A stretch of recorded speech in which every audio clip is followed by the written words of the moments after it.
The entry of American B-2s into Iran during the early stages of Operation Epic Fury was a turning point that nearly brought about the downfall of the regime that was in power in Iran.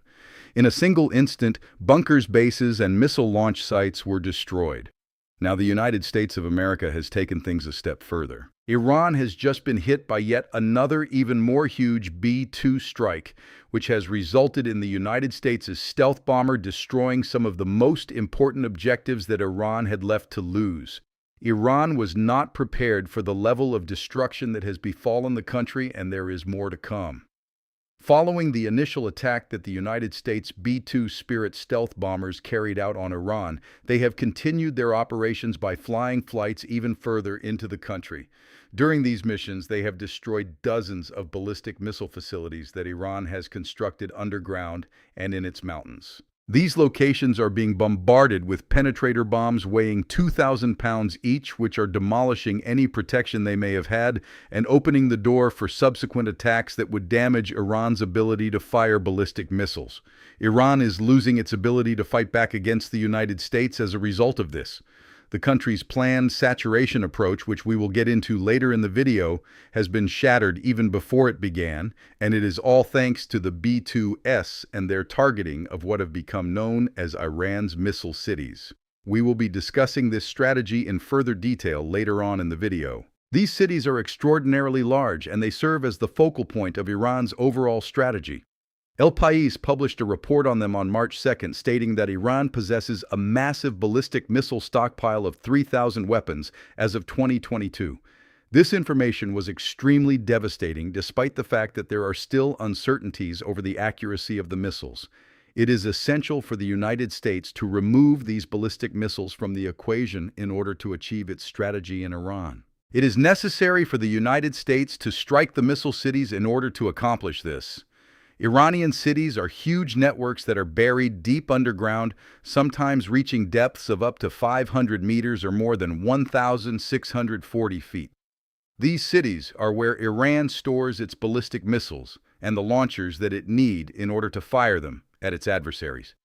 As a result of the United States Operation Epic Fury, Iran has already demonstrated that these missile cities are effective by launching attacks against their own military installations located around the Middle East. The scale of those strikes, on the other hand, has significantly slowed down as a result of the United States and its B-2 bombers taking the method of destroying the holes built into the missile towns. These openings allow Iran to quickly wheel out launchers' fire and then hide. Iran's reliance on that technique is not yielding the desired results. As you will discover in the following section, the United States and Israel are able to react to each launch in a matter of minutes. However, what the United States possesses with the missile cities is a combination of Iran's most significant danger, and as it turns out, one of the country's most severe vulnerabilities. In light of this, the Wall Street Journal reports that the United States is launching a wave of heavy bombing on these concealed missile cities, which is basically engulfing the missiles and launchers that are contained within them, rendering them virtually worthless. According to the publication, Iran has attempted to make up for this prior to the beginning of the strike by distributing some of its launchers and missiles around the area. However, this defeats the purpose of the missile cities in the first place. It is interesting to note that the same could be stated of the B-2s that are destroying these cities with their bombing mission. By carrying out its most recent wave of strikes, the United States is rendering the missile cities irrelevant. As a consequence of the most recent B-2 flights carried out by the United States, Iran's whole strategy has been rendered ineffective before it has even had the opportunity to get off the ground. This is straight-up B-2, air power supremacy, long-range operations, stealth penetration, and precision strikes that have already trimmed Iran's missile barrages by almost 90%, according to Max Afterburner, who describes it in his coverage of the latest B-2 strikes. It's not like the number just sprang out of thin air. Admiral Brad Cooper, who is in charge of the United States Central Command, stated this on March 6th when he announced that Iran's ballistic missile launches have decreased by 90% compared to the first day of the war. The reason for this is because Iran's B-2 bombers, which carry bombs weighing 2,000 pounds, are the reason for this decrease. It is the annihilation of Iran's missile saturation plan, which is at the core of the country's entire military doctrine that these bombers have been successful in accomplishing.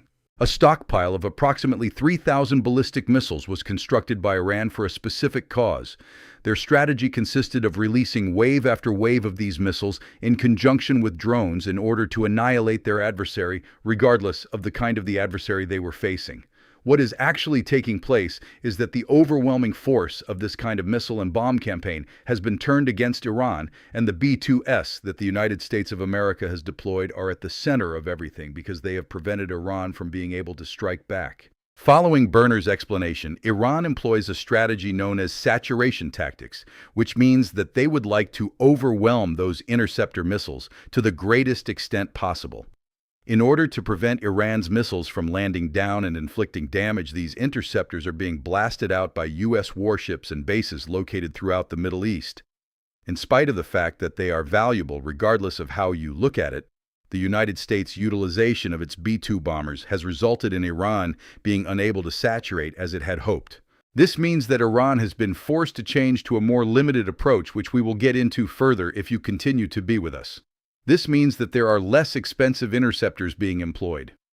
According to the Alma Research and Education Center, Iran's strategic objective prior to the involvement of the United States was to construct an arsenal consisting of 8,000 ballistic missiles. According to the publication, this would result in the generation of a target saturation capacity that would be capable of overwhelming Israeli defense systems. Furthermore, this capability would be utilized against any other adversary who would dare to cross Iran's path. Under the command of its B-2 bombers, the United States has launched a hailstorm of penetrator bombs which have completely eliminated the doctrine, and this is the method that the bombers use to accomplish their goal. In the 72 hours preceding up to March 6th, the bomber force of the United States carried out attacks on 200 targets deep into Iran, including numerous sites located in close proximity to Tehran, the capital city. In addition to the B-2s, this force consisted of a combination of other bombers. In spite of this, it was the B-2s that were responsible for releasing their penetrator bombs weighing 2,000 pounds against some of Iran's ballistic missile launchers that were placed deep underground and were guarded very carefully. To put it another way, the United States has been doing a great deal more than only the use of standoff weapons to launch strikes at a distance. The stealth capabilities of the B-2S have enabled it to get up close and personal with the targets that the United States needed to hit. This has been a significant factor in the tremendous degradation of Iran's missile capabilities that we are currently witnessing. This degradation is a result of the BLU-109, which has made it conceivable. During this second series of strikes, the B-2 bombers mostly utilized the 2,000-pound penetrator, which we have already mentioned on multiple occasions. This was considered to be the most effective weapon. And there is a good reason for that, as the BLU-109 provides the United States with exactly enough of what it required to accomplish its objectives in Iran, while also enabling the United States to retain an even more powerful threat in reserve, which it can rely upon when the time is right. A high-explosive blast fragmentation warhead with a steel alloy case that is built expressly to punch through fortified targets, such as the bunkers that Iran uses to shield its missile launchers, is described by Deagle. He also mentions that the bomb is manufactured by Lockheed Martin and that it is a high-explosive blast fragmentation warhead. Despite the fact that Deagle claims that 600 of these bombs have been sold to the United Arab Emirates, we do not know how many of these bombs the United States of America has in its inventory. If this is the case, then we have no choice but to conclude that the United States has amassed a significant number of additional bombs for its own use, which would enable its B-2S to launch dozens of bombs at a target during a single hit. To be more specific, the B-2S would have most likely utilized the BLU-109B form of the bomb, which is effectively a slimline Mark 84 with penetrative capabilities. The warhead has been utilized in the past with a variety of guided bombs, including GBU-31 guided bombs, as well as laser-guided bombs, including GBU-24 and GBU-27, amongst others. It is possible that the B-2s of the United States possess the capability of deploying these powerful bombs from a distance. For this most recent wave of strikes, the United States of America equipped its B-2s with one of the most adaptable weapons it possesses in terms of its ability to target specific targets. As Max Afterburner describes further, it is stated that BLU-109s carried into GBU-31s had the ability to punch through earth rock and reinforced concrete. This is normally between 4 and 6 feet of concrete, but it might be much deeper if it was only soil before the delayed fuse is set off. Following the activation of that delayed fuse, around 500 pounds of explosive detonation will tear through whatever target the B-2s of the United States of America strike, resulting in a huge shockwave that will flatten everything in its sphere of influence. Complete tunnels are destroyed, underground bunkers vanish without a trace, and the missiles and launchers that the United States of America want to remove from the game are taken with them off the battlefield.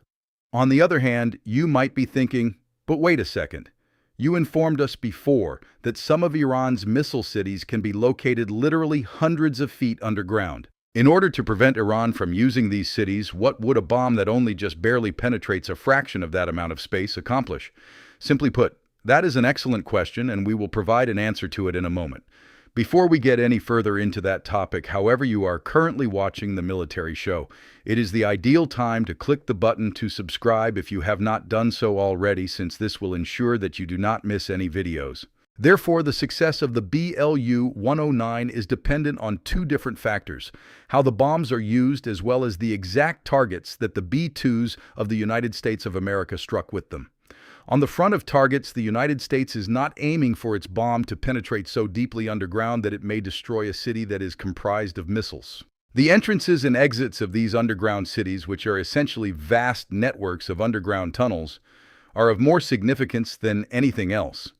When a missile is launched from thousands of feet underground, it is impossible to do so. It is necessary to bring the launcher out into the open, even if this means constructing a door into a mountain in order to deliver its payload. In this manner, the United States of America has been utilizing its B-2 bombers. It is not the missile cities themselves that are being destroyed. Rather, it is the entrances and exits to the missile cities. And as each of these holes is closed, Iran's missile forces are left with fewer options, and their launch strategy is a plan that brings with it a great deal of risk.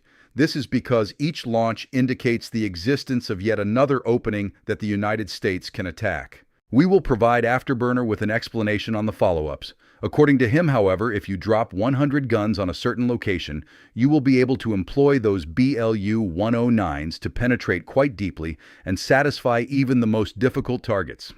That the United States B-2s are able to travel even further is the result of this. According to the United States Air Force, a B-2 is capable of carrying a payload of 40,000 pounds.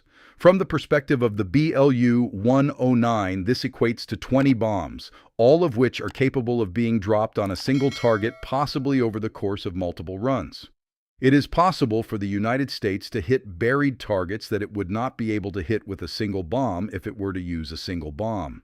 Each batch builds upon the previous one, digging deeper than the one before it. Furthermore, this is not even taking into account the additional bombs that American aircraft are capable of dropping onto a target once their penetrators have completed their mission. A hole is created by the B-2s. Subsequent bombers have the ability to complete the destruction of everything in that hole. In all honesty, Iran ought to be pleased with the fact that the United States and its B-2s are only dropping BLU-109s at the moment, due to the fact that the United States possesses bunker busters that are significantly more potent. The situation could become much more dire. Massive Ordnance Penetrator is the name of one of those bunker bombs, and it says everything we need to know about it.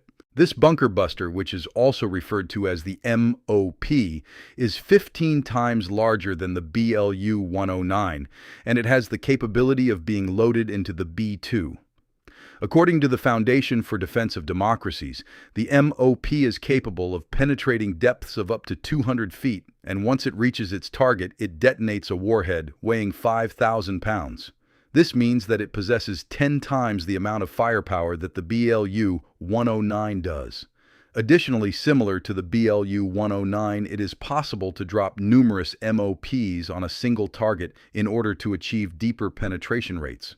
As a result of the United States' deployment of these heavy bombs against Iran's nuclear facilities throughout the summer of 2025, Afterburner notes that Iran is already quite familiar with these bombs. The United States of America is currently using its B-2S to send out a kind of warning shot, which may seem as absurd as it may sound.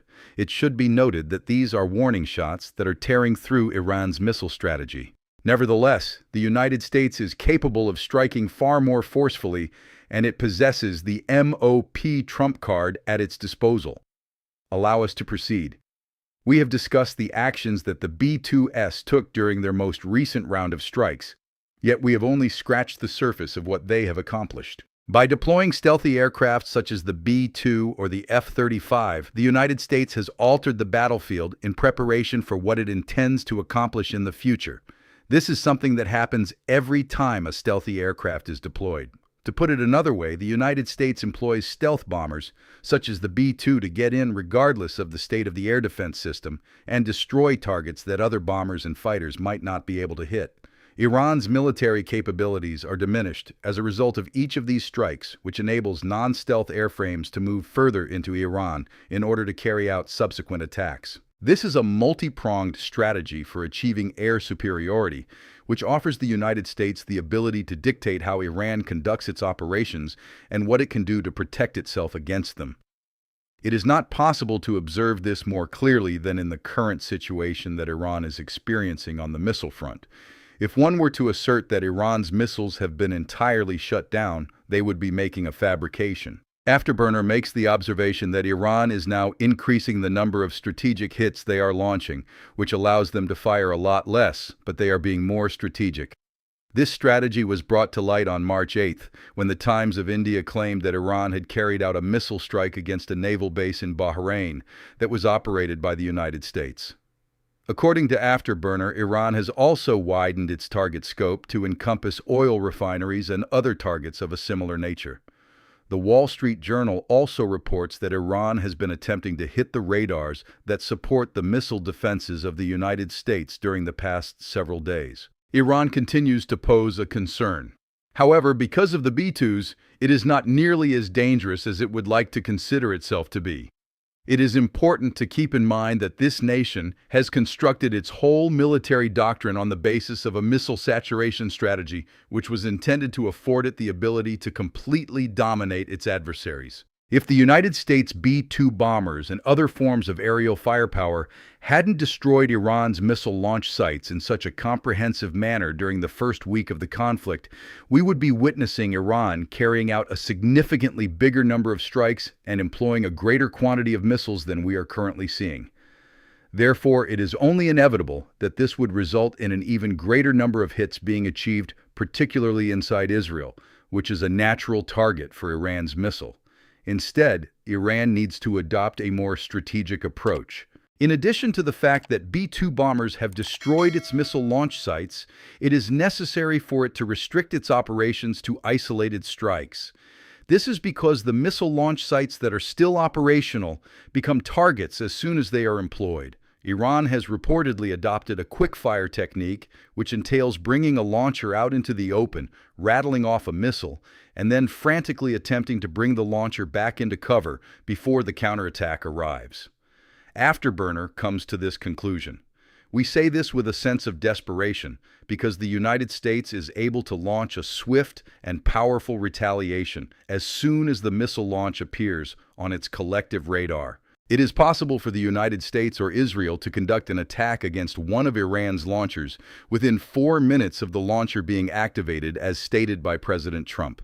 That does not provide Iran with a great deal of time to get that launcher to a secure location, and it also means that each and every one of its missile launches has the potential to cost Iran both the launcher itself and the opening that it utilized to carry out the launch. As time goes on, Iran's residual capabilities are gradually being eliminated. This dilemma is made more worse by the fact that the United States is refocusing its strikes on preventing Iran from maintaining its missile manufacturing capability. This is because B-2S have made it possible to hit deeper within Iran without risk. Regardless of whether or not Iran intended to construct additional missiles, those plans have been forcibly halted. This implies that each launch that Iran executes contributes to the depletion of its missile arsenal. As of March 5th, the Jewish Institute for National Security of America asserted that Iran has lost 75% of its missile launchers, as well as up to 52% of its short-range ballistic missiles and 73% of its medium-range ballistic missiles. In addition, all of these missile launchers were reportedly destroyed. Furthermore, this was before the news of the United States' most recent deployment of B-2 bombers on March 6th became public. Therefore, what we are witnessing here is the methodical annihilation of an entire political ideology toward war. Each and every deep hit that the United States B-2 aircraft executes not only prevents additional missiles from being launched by Iran, but also makes it easier for other aircraft from the United States to carry out their attacks. Iran is getting more strategic with its strikes because it has been compelled to do so, and each of those strikes brings with it the great risk of reprisal from the United States of America. With regard to the topic of retribution, Afterburner asserts that the United States is essentially starving the Iranian retaliation machine. This is the conclusion that can be drawn from all of this. It is true that Iran is still firing missiles, but if its launchers and missile sites hadn't been disabled by B-2s and their precision-penetrating bombs, Iran would be firing a great deal more missiles. It is only going to get worse from here on out. The United States of America and Israel are continuing to broaden the scope of their own operations in addition to concentrating on Iran's methods of missile production. The oil infrastructure of Iran are currently on the docket after a significant portion of the country's military capability was rendered ineffective. According to a report that was published by Al Jazeera on March 8th, strikes against 4 oil storage facilities and an oil production transfer center in Tehran and Alborz were responsible for starting major fires around the region.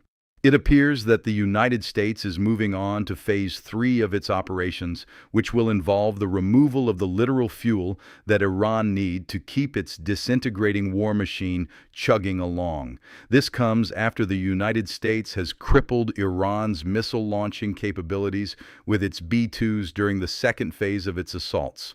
This is another example of systematic destruction. As a result of the B-2s removing that answer, Iran does not have a response to consider, and constantly looming just over the horizon is the possibility of yet more B-2s arriving to execute their surgical attacks to the most desirable targets that are still in Iran. This is a possibility that is always just around the corner. It was announced that the United Kingdom had finally granted authorization to the United States to use its facilities, notably RAF Fairford and Diego Garcia, the latter of which is located in the middle of the Indian Ocean. This news came as the second week of the Iran war was beginning. But why is that even relevant? In any case, B-1B bombers have already arrived at RAF Fairford, and there is a good chance that B-2s and B-52s will follow suit in the near future.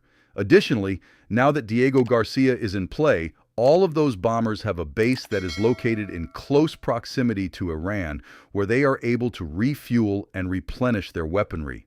To this point, Iran has been attacked by B-2S, which are required to make round journeys that are more than 30 hours in order to reach their destination. In the near future, that period will be greatly reduced, which means that additional B-2 strikes will be carried out against Iran at a frequency that is significantly faster. Since Iran's air defenses are in a state of disrepair, they will be unable to defend the country against the planned B-2 bomber strikes. Furthermore, it is unlikely that Iran's Air Force will be able to provide any assistance in this matter. Iran's Air Force, which was already significantly weaker than the United States Air Force, has been crippled, and the few airframes it still possesses are facing the possibility of the United States launching the one missile that transformed air combat for all time against them. View this video to learn more about the missile in question. In addition, if you found this video to be enjoyable, you should subscribe my channel so that you can see additional video coverage of Operation Epic Fury. In addition, I want to always thank you for watching.